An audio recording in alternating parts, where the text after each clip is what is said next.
Not feeling so great about the Celtics, though. Lost 3 out of 4 coming into Tuesday after having won 6 in a row. There's a lot of chirping about like what's wrong, and we talk a lot about Tatum, and you talk about Grant Williams, and you talk about Jalen, and now folks are starting to focus a little bit less on what's happening on the court and a little more on the sideline, specifically Brad Stevens. His name has been one that has been used in vain lately by Celtics fans and Celtics Nation.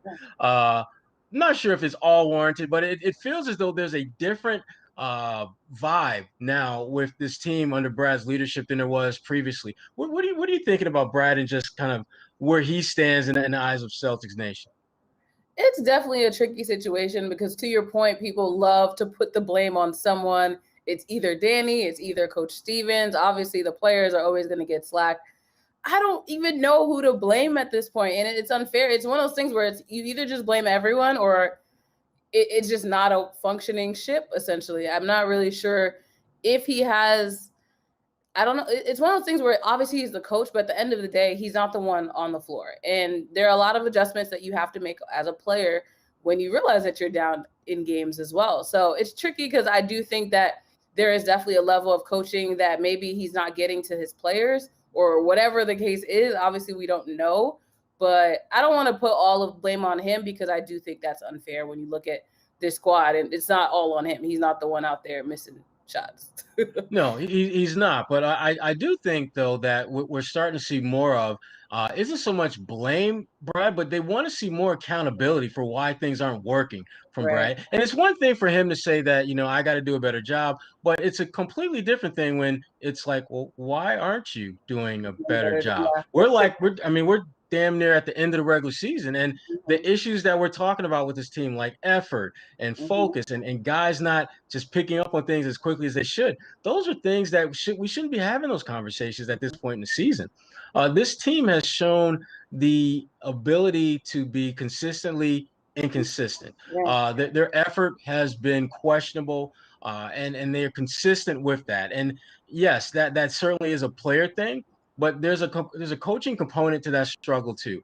And I don't know if Brad has figured out exactly how to get more out of what he's working with. And I know they've been hit as hard as anyone by COVID and health and safety protocols, and you've had some guys injured, but the guys who do play, you don't get the sense that they're stepping up. And it's either because they're not making the most of the opportunities they're getting, or they're not getting enough opportunities to make the most of them. But there is a clear disconnect between what Brad and his staff wants guys to do and what they're actually doing.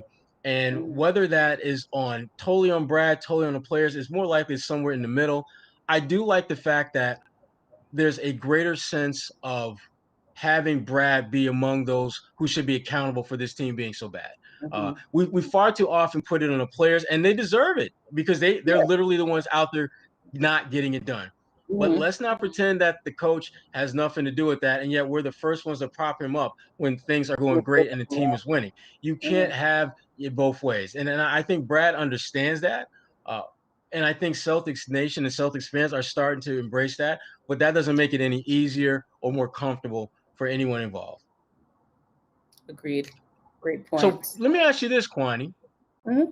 We've talked about the problems. We talked about Brad. We talked about things not quite being where they should be. Where's your level of concern/panic? And by that, I mean like a 1 would be like, we're good. None to see here. Let's keep it moving. 10, we need to blow this thing up. We need to get rid of the whole enchilada. Where are you in that range?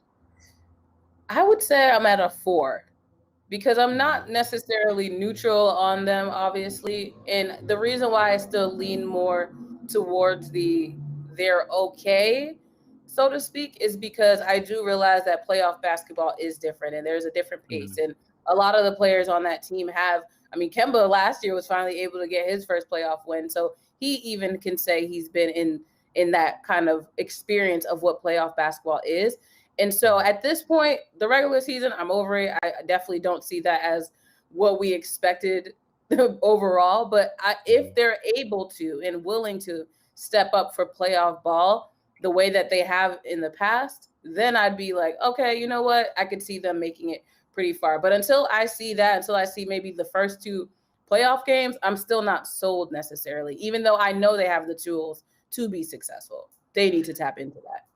Yeah. I mean, I would put them at a 3. And I say that because even if they were healthy, good to go, all that good stuff, they're what, 3rd, 4th best team in the East, and they're now at 6. So it's not like there's this huge drop off from where they are and where they could theoretically be if they were playing great, very good basketball. I think so many things have to go their way and for them to really be a top 2, top 3 team in the East. And it's been just the opposite. Very few things have worked out for them. So I'm not that worried because I think they're not that far from where they should be. Now, as you pointed out, Kwani, they got a lot of guys with a lot of playoff experience who understand how different the game changes once you get past that regular season. And hopefully the Celtics will be able to tap into that they'll figure out a way to, kind of dig deep and rise up and do the kind of things that we've seen them do in past years. Am I confident that they're going to do that? No, hell no, because I haven't seen a lot in the regular season that would make me feel confident. But I do know that is in them. I do know that they have that potential, but I am nowhere close to like hitting the panic button or anything like that on this team. And you know who else isn't hitting the panic button these days? The freaking Charlotte Hornets. Oh, absolutely. Who handed Boston the beat down on over the weekend. And the Celtics, they'll get a chance to see them again later on this week. Exactly. And we'll dig into what's clicking for the Hornets, as well as the former Celtics, who are now Charlotte Hornets, and their impact on that, as we have a good conversation with Rick Bonnell, longtime beat writer with the Charlotte Observer. 3, 2, 1. Hey, Rick, how's it going, my friend? How you been? It's been a really interesting year. I think I'm speaking for every single NBA beat writer when I say that while we've traveled less than we have for any season, I think we're all more tired than we've ever been before. We're all zoomed out in so many ways. It's not even – I used to think that the concept of just having like this kind of already prepackaged amount of time and visibility with players would be a good thing. But then you realize it's not, because you're only getting a couple of players and you're sharing them with like 25, 30 people every single day. You get no me time. Yeah, I'm not crazy about that. But I tell you what, an unstructured, intimate conversation is so hard. It is. Yeah. It is. And the ones I've had, yeah, it's very different. It's very different. And you know how it is in Boston. I mean, there's 1,000,001 media members, and now there's 1,000,001 media members on Zoom. So yeah. I tell you what hasn't been an issue. Your Charlotte Hornets. That beatdown that they put on Boston over the weekend. I mean, where did that come from? It was only just like 3 weeks ago, where Boston beat them by like 30. I think the most remarkable thing about that was not that they beat the Celtics by 25, but they actually got to 100 points in 3 quarters. I mean, since LaMelo has left, and the term that James Borrego uses to describe LaMelo, he calls LaMelo their engine in the sense of what they do offensively. When you lose LaMelo and Gordon Hayward and Malik Monk, wow. for each of them for at least a month, actually, each of them, for probably a little more than a month. Mm-hmm. I mean, your offense is so handicapped that they've had 6 games in recent memory when they haven't gotten to 98 points. Oh, wow! And they put a C note in 3 quarters against the Celtics. I don't know if that's like them doing really well offensively or the Celtics defense is that trash right now. The Celtics seem to think that game tipped off at 4. Well played. And the Celtics are very familiar with the guy going by the nickname of Scary Terry. How has he been for the Charlotte Hornets, and how have you seen him grow in his time there so far? You know that horrible expression that we all laugh at when coaches say, so-and-so is an even better human being than he is a player. Yeah. So corny. Gary really is. Yeah. He's exactly the person you want to be the center of your locker room. I was saying to Sherrod before we started taping, the thing that's so cool about Terry is they have asked him to change his job description at least 5 times in 1.5 seasons. And every single time his only reaction was to shrug and go, I got this, coach. Yeah, I miss him so much. I ain't gonna lie.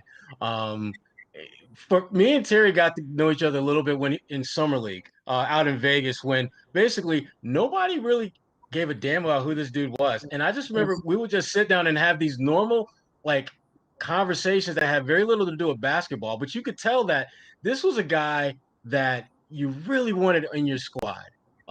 If and like I was telling Rick before, if he could just be like, marginally decent, an NBA player, everyone's gonna love this dude. And so it took something of the likes of a Kyrie Irving for the Celtics to be comfortable kind of letting him go.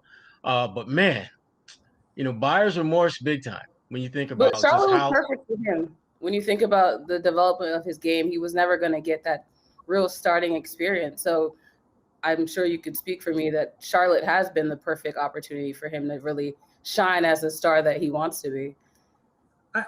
While I agree with you, I would say that his success here has been more a function of his adaptive nature. Supposedly he was coming here to replace Kemba as the point guard. Right. 10 games into his first season here, it was obvious that Devonte Graham was just blowing up. Right. And they asked Terry to facilitate that by being a shooting guard. He does that extremely well. They draft LaMelo Ball, and all of a sudden now you don't just have one alternative primary ball handler, you have 2 alternative primary ball handlers. Terry has, like I said, when I talk about all the different things he's been asked to do, he has often been asked to be their first defensive option on the perimeter. That changed a little bit because Cody Martin has improved, but the bottom line of the situation is they keep asking him to do something new every 20 or 30 games, and his reaction is just, okay, whatever, I got it. He was perceived as being overpaid for what the Hornets had to do to get him, and now he looks very underpaid. It's funny how that happens. Happened with a guy they drafted a long time ago named Kemba Walker. Yeah. Not quite so much now, but yeah. Right. Yeah. There's another Celtic in the Hornets nest, so to speak. Is there? Terrible pun. Terrible pun on my part, by the way. Terrible pun. You went to Syracuse and came up with that. I know. I did the alma mater bad on that one. I really did. But Gordon Hayward, though, I mean, we that's someone, and you know this, Rick, that's someone that Michael has had his eye on for quite a while. Yes. And what has he brought to the table? I mean, obviously he's hurt now, but when he was healthy, what were some of the things that made him someone that really helped this team be in the position they're in now, which is one of the better teams in the East? When healthy, if you only take that segment, Gordon has been exactly what they paid him to be.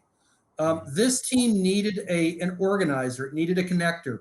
It needed a guy who could get you out of late shot clock situations. I thought it was really interesting. I've got to know Ron Norwood really well. I know that he used to be with the Celtics organization. Yeah. Ron has a unique perspective on this because he was Gordon's point guard at Butler. Right. So he is now an assistant coach here and a guy who used to roam with Gordon on the road at Butler. I thought that Ron put this so well before the season. Gordon was a double engineering major at Butler. He has that point of view in life. He's a calculator. Mm-hmm. Ron said to me, don't talk about him as a scorer. Don't talk about him as a passer. Talk about him as a decision maker. Talk about him as a guy who can be surrounded by a bunch of young guys still trying to figure out how to play. And this guy, 9 out of 10 times, will make the decision, whatever it is, that will give you the best fighting chance of a possession to get out of it with points. In that regard, he's been really good here. I think that the only thing that they need to worry about, and this is just a natural thing when you pay this much money for a 30-something free agent, are the last 2 years of that contract going to look cost effective? It's, in some ways, you could say it's kind of comparable to what the commitment the Celtics made with Kemba. Kemba is a human pinball. He has to play that way to be effective. Inevitably, he's going to get hurt, and he showed up in the Celtics door with some knee problems already. In the same sense, you have to wonder if the best of those guys is going to be at the front end of very long, very expensive contracts. Yeah, I mean that's certainly like around here. That's really the issue with Kemba. It's not so much how he's playing, but the fact that he doesn't play as regularly as you want, and it's all directly tied in with his health. And you're right, Rick. I mean, it does become something that becomes very problematic near the end of the contract, because then if you're thinking about moving that player, you're going to get less in return because everyone knows you're trying to move that guy. Right. If you can even get a buyer. Well, we've talked a lot about basketball, but there's obviously, on a less lighter note, the shooting death of Andrew Brown Jr. in Elizabeth City, North Carolina. And over the last year, we've seen a lot of, obviously, social activism from the players in the NBA. And I was just curious, from your perspective, how do you think it's affected some of the Charlotte players, and what have you seen overall when it comes to the social justice movements that they've been making? I have not talked to the players specifically about what's happening lately in Elizabeth City. I will tell you that the entire state, I think it's fair to say, is really upset about that, partially because there's a really strange law in this state that does not give automatic access to body cams, and that's really unfortunate. But I will tell you that the driver of social activism around the Charlotte Hornets is actually from the very top. Michael Jordan's been really interesting in that regard. He pledged $100 million over the next 10 years, along with Jordan Brand, to deal with causes. A lot of it voter activation, a lot of it helping small businesses. But the other thing that I thought was really interesting is, it got very trendy last summer for NBA teams to start providing arenas as mass voting sites.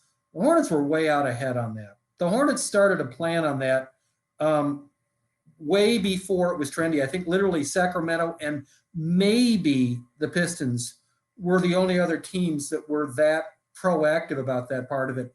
And it's been a really cool thing to see. The Hornets, we can talk all day about what's good and bad about this franchise. They have always been good corporate citizens in recent memory, and they're an asset to Charlotte in that way. Yeah, I mean, Michael has really, I think, forced people to reevaluate the narrative as it relates to him and his activation with social justice causes. When you look at just not so much the talk, but the actual walk that he has had of late when it comes to, frankly, being part of the solution and not on the sidelines. So absolutely tip your hat off to Michael Jordan. He's doing what should be done on so many levels. So absolutely, he's gotten a lot of slack, obviously, in the past for the lack of maybe activism as a player, but it was a different era of basketball. And I think the fact that he's been able to adapt to the fact that it is more okay to speak out against injustices, I think that's a great way to use the platform. So I think voting access is a really cool thing to address. But the other thing, that they've been involved with for years, because they went out and they looked for real needs in the community. And one of the things they discovered was food issues. They've been very, very involved with food banks and food deserts. Michael has funded 2 free clinics with the hospital unit that sponsors the Hornets. I mean, they basically said, we're going to build 2 clinics that the vast majority of the medical care is free in underserved neighborhoods in Charlotte. That's, like you said, that's not just talking right. That's doing things that have real tangible impact. Yeah, absolutely. Kwani, you took us down this. Yeah, lighten the load, Kwani. Let's have some fun. Come on. With some games. I'm not sure if Sherrod told you, but we play games on this podcast. So now you have to play because you've already made it this far into the episode. There's no turning back. Sorry. So the first game, it's a new one. It's called Shoot Your Shot. And you have one shot to win a championship. And you either have Terry Rozier or Kemba Walker. who are you taking and why? Well, now that's interesting because if you were asking me, I don't want to get too technical, but I mean, if you were talking about somebody creating a shot, then I might say Kemba. But I will tell you that Terry has nerves of steel. I don't know, I was talking to an NBA scout, a player personnel guy who was at a lot of Hornets games, who doesn't work for the Hornets. And I said, what do you know about Terry Rozier that you didn't know before? And it was interesting. The guy said, he's as fearless as anybody in this league. You know what I'm saying is, there are a lot of people in this league who, no matter how good they are, they don't want the ball hitting their hands with 5 seconds left in the game. And Terry isn't just comfortable with that. He embraces it. So, if somebody's got to hit a 20-foot jump shot, and my house is up for grabs, it would be Terry. I'm going to go against you there. Really? That was a great summation of why Terry would be a guy. Yeah. But I'm going to go with Kemba simply because Kemba has been down that road before. Kemba has delivered big shots and big moments before. And I look at the trajectory of his season. If there's anyone who's due to have a game in which they deliver that type of dagger, it's Kemba Walker.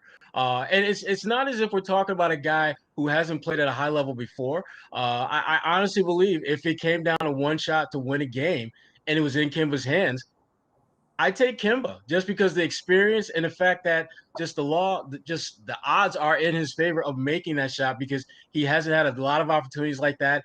And when he hasn't always delivered the way he needs to. And his health, I think, at that point will be significantly better than it is at the present time. Sherrod, would you agree with me that Kemba's gift in those situations is more ability to create the space to get off a good shot, where Terry's more is the steely nerves to, hey, that ball is going to go through the net whether it did last time or not? Yeah, Terry's got that. I don't give a damn if I'm 0 for 17. If we can win, I'm taking it. Right. Whereas Kemba, I love Kemba's creativity with the ball to create space. I think with Kemba, if he's like 0 for 16 and it's the game's on the line, he's going to create enough space to get a good look. Whereas Terry, it doesn't matter if he's got enough space. He's still going to take that shot. Yeah. We got more games, Connie, right? We have more games. And this one's another new one. We call it Who's Got the Props, as in prop bets. So most dunks between Jaylen Brown and Miles Bridges. Who do you have? And we're talking about the game coming up. Yeah. Most dunks for a season? For the game coming up on Thursday. Jaylen will probably have more dunks, but Miles will have the most memorable. Oh, that's such a that's another Syracuse one. Oh my gosh, I gotta leave. Out of the day. I gotta leave. Get me out of here. You know what? I think Miles is going to have more dunks because Miles, I just think, is wired for that part of his game.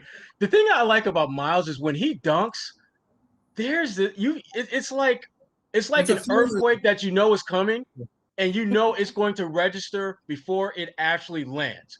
When he takes off, if you're in his runway, bye-bye, you're getting dunked on. Jaylen has more finesse to it, but I think Miles, there's going to be just more opportunities because, well, and the other thing too, and we didn't get into this, I just think Charlotte will do a better job defensively and not allow Jaylen to get too many dunks. Where I don't think the Celtics will do a good job defensively because that's just not who they are this year. So I like Miles to get a few more dunks. One of the things, I did this really long takeout on Miles recently, and one of the things that I talked to him and people around him about is the emotional impact of those baskets beyond 2 points. Mm-hmm. And it was really interesting. Borrego, who I think of as not clinical, but somebody who's very technical in nature, JB said, oh my God, he goes, I've seen the effect. He said, when he does that to the other team, he said, there's about 5 minutes when I know that it's not only affecting my team, it's affecting their team.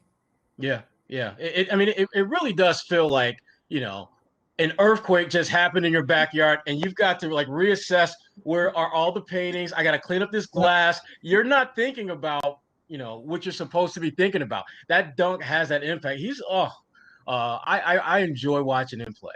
And he's another one of those kids. He's become a dramatically more impactful all-around player. I thought it was interesting when Borrego said that Miles has reached a level in the last 20 games that he never anticipated him getting to this season. You don't often hear a coach acknowledge that. No. It's usually, of course I knew he'd be that great. With my coaching and my tutelage and my, he's a great player. Wow, good for JB.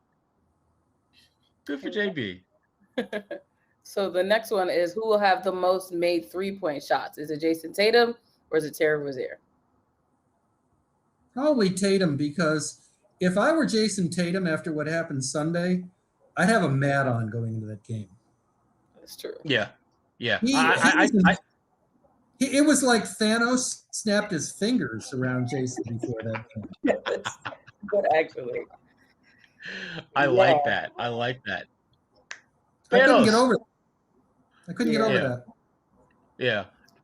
I agree. I think Tatum is going to have a big game. I think Tatum is going to be angry Tatum. I think we're going to see Tatum after talking to Kendrick Perkins. Tatum, that guy was really good. I think we'll see him resurface next time, because even though the Celtics will have played obviously a game since they played Charlotte, that's going to be fresh in their minds. They didn't just lose; they got their asses kicked. And now they're coming to you, and now you get a chance to almost amend yourself for that. And I expect a big game from Tatum. The other thing I'm curious about with that rematch, I don't know what was up with Evan Fournier. I mean, he just wasn't there. Did they ever set him up? You know what I'm saying? Evan, no way. I got a feeling Evans do. Well, let's put it this way: he was 0 for the game. And since he's been a Celtic, it wasn't the first time he was 0 for the game. So to me, yet he had another game where he couldn't miss. So he has literally been the epitome of feast or famine. I wouldn't be surprised if he went off and had like 25 points on 10 for 12 shooting. Right. Wouldn't be surprised if he had a big fat donut and was 0 for 10. Exactly. I'm looking for that first shot. The first shot that he takes is going to tell me everything I need to know. Yeah. If that shot goes in, big night. If that shot doesn't go in, more the same. It's a wrap. Right. And finally, who's going to have the bigger stat line, points, rebounds, assists between Marcus Smart and PJ Washington? Oh, that's not even close. It's PJ. Oh. PJ is on a ridiculous run right now. And listen, I'm as Sherrod can confirm, I'm one of those people who thinks that defense is beautiful. I told Sherrod a year and a half ago that I think that Marcus Smart is one of the most undervalued people in the league because he does something different from what everybody else in the Celtics does. Mm-hmm. But as far as putting up numbers, PJ's been crazy since he came back from that ankle sprain. This will be a really tough one because he's right. Normally if we had this conversation like maybe 3 months ago, it would be a no-brainer. Marcus would win. But PJ has been putting up ridiculous numbers. But damn it, I'm rolling with Smart Boy. I'm gonna roll with Marcus. I think that he's gonna have a Tatum. I think he's gonna have one of those Tatum moments where it's like, I gotta make an impact. I've got to do more than I'm doing. I think they're gonna win that game. I think Marcus is gonna have a big game. But then it's hard for me to go against these Charlotte guys because I like them. I love Miles. I love PJ. I love T. Rose. I love Gordon. I love all those guys. But I think Marcus is going to have a bigger game than PJ, though. I did not see starting PJ at center as being a thing that was going to end well. And it really has. I mean, what it's done is he is so shorthanded right now that it has allowed him to get his best players in the court, however they arrange it. The most interesting thing about James Borrego, about 3 weeks into him being the coach here, I asked him if there was anything about the way he looks at life that would affect his coaching. Mm-hmm. And I got this startling answer where he said that he never, ever, when he looks back on being a head coach, wants to look at himself as reactionary. He said, I'm not going to be one of these people who's obsessed with scouting reports. I'm not going to be this person who changes my lineup every single game because of who I'm playing. What that has meant is he's very unorthodox. He wants to put other people in predicaments, and sometimes that blows up in his face. But what I'm saying is he is going to do what he thinks works with his roster. And then he tells the other coach, whatever you do to bust that up, that's your business. But I'm going to go with my guys. And that's really, Sherrod, would you agree with me that there's way too much conformity in NBA coaching? It is. I mean, everyone is trying to react as opposed to be proactive with what they do. We've seen a bit of that here in Boston lately, and it's not pretty. But the thing I like about JB though is that he has a philosophy, and he hasn't really deviated from you. When you start looking at and Rick, I know you know the numbers better than any of us, but when you start looking at just the way his teams play and the guys that he plays and the roles that he has them embracing, there's not a whole lot of deviation from that. Whereas some games in Boston, you might see Grant Williams playing the small ball 5. Other times you might see him switched out where he's guarding Terry Rozier. And sometimes that stuff is sorted kind of by design, which leaves you scratching your head. Why would you do that? It's refreshing to see that. I'm going to say something from afar, and I want to know if you two people who are up close agree or disagree. I don't think Brad likes his team. I think that roster makes him uncomfortable. I think it doesn't. He's not really sure if it all fits together. I thought that there was zero chance that he'd take a college job just because nobody in his right mind is going to leave an NBA job for a college job. But when people would ask me if there's any chance he would listen if North Carolina came calling, I said, well, I just don't think Brad particularly likes his team right now. Am I wrong in that notion? I don't think he likes the way they're playing as a team. And I think part of his issue is he hasn't figured out why they're playing this way. And I think that there's a lot of frustration with that. But I think Brad is such a prideful guy that the idea of walking away with the job very much in a very messy state right now, I don't think his pride would let him feel comfortable walking away from that. He doesn't want to start recruiting again because nobody in his right mind does, right? Yeah, I'm still, and I love Mike Woodson. That's my guy. Love him to death. I would have stayed as an assistant in the NBA. I would have. The money might be better at Indiana, but all the things that you're going to have to do to earn that money at that particular school, nah. Being Tom Thibodeau's guy on the bench in New York, I'm all about that life. So it's cleaner. It's Brad Daugherty does a weekly appearance on a radio show down here, and Matt put it so well. He said 90% of being an NBA coach is coaching. 90% of being a college coach is not coaching. That's really well put. That is well put, and I'm actually going to steal that and use that at some point down the road. I'll give Brad credit because that's what we do at Syracuse. That was Matt. I misspoke. It was Matt. It was Matt Daugherty. Matt Daugherty. Okay. Oh, the former UNC coach. Okay. I will give Matt Daugherty credit for that. Okay. But I will steal that. That was well put. As Larry Brown said, really smart people see a good idea and steal it immediately. Exactly. Yes. And it was a really smart idea for us to have you on this week. This was great, Rick, man. I appreciate you, man. This was really good and really timely. And hopefully we'll get a better game when these Charlotte and Boston meet again later this week. That game actually has stakes. When you think about it, I mean, I don't think that the Hornets can catch the Celtics in the standings, but do keep something in mind. If by some miracle the Hornets win that game in Boston, they would clinch another tiebreaker. They have tiebreakers over pretty much everybody who surrounds them in the in that ugly middle between 6 and 11. Right. Yeah, no one wants that play-in game smoke this year. No one wants to be in 7 through 10. I'll tell you what you really want to avoid. You want no part of playing the Wizards in a one-game series to get into the playoff draw. That team, there's an expression in tennis called a dangerous floater, which is a player that is not seeded in a major that you want no part of. Yeah. The Washington Wizards define a dangerous floater.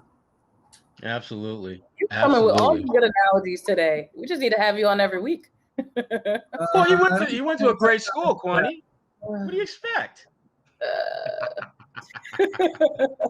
He's gonna pull out that orange and blue T-shirt any second now. See, and then I will lose. You know it's not. You know it's always within arm's reach. You know it's always within arm's reach. Oh my God, I have nothing. Yep. Rick Bonnell, Charlotte Observer. Thank you so much for your time, my friend. This was great. This was awesome. Appreciate it.